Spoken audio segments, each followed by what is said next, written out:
How long is a life worth? Not emotionally, not spiritually, but in a spreadsheet. Because somewhere in every health system, a number is being attached to the value of extra time alive. Today, I want to talk about how that happened, why it still matters, and why it should make you uncomfortable. I am referring to an academic paper by Alan Williams, one of the founders of health economics.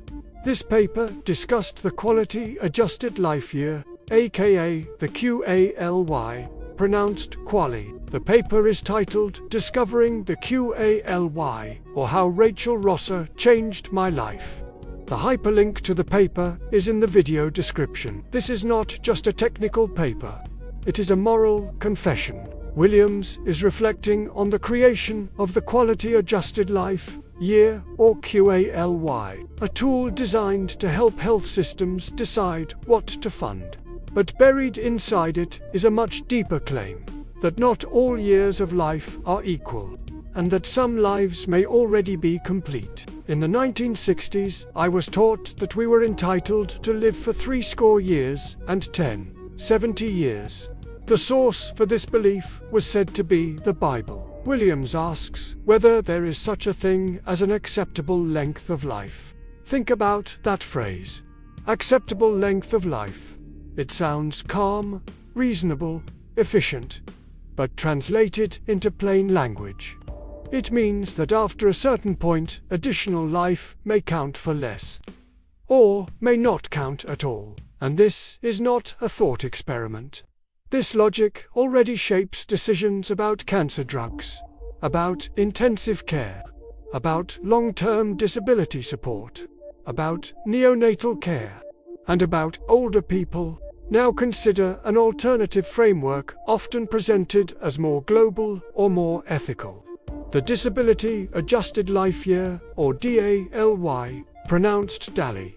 These measure loss rather than gain. Years of healthy life lost to illness, disability, or early death. At first glance, this feels different, perhaps even fairer. But ask yourself, lost compared to what? And compared to whom? Disability-adjusted life years also assume a standard life course.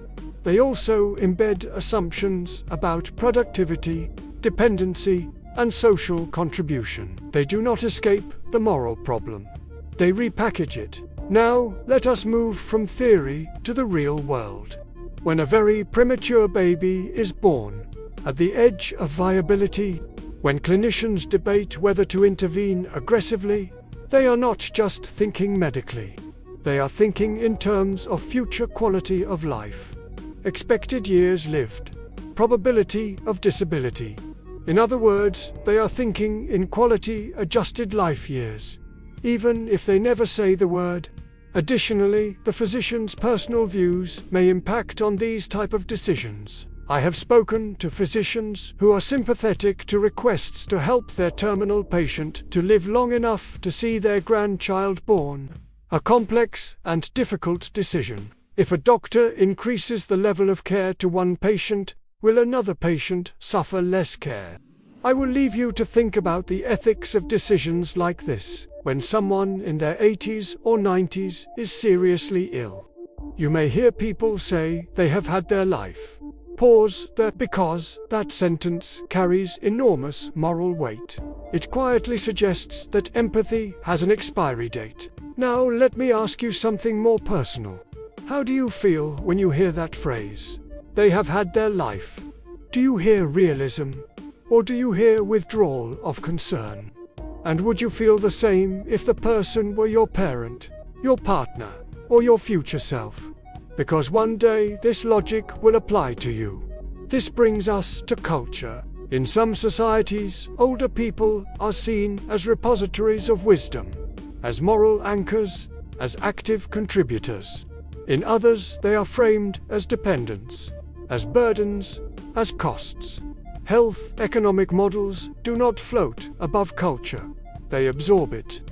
So when we claim that quality-adjusted life years or disability-adjusted life years are neutral tools, we are not being honest. They are structured moral arguments, with numbers attached, Alan Williams was not naive about this. What makes his paper powerful is that he does not hide the discomfort. He invites us to sit with it, to recognize that efficiency and equity are not the same thing, and that maximizing health gain can conflict with dignity. So here is the challenge I want you to hold in your thoughts, now and always. When we design systems to be fair at the population level, who do we quietly disadvantage? When we talk about value for money, whose lives become negotiable? And when someone says they have had their life, ask yourself, who gets to decide when a life is complete?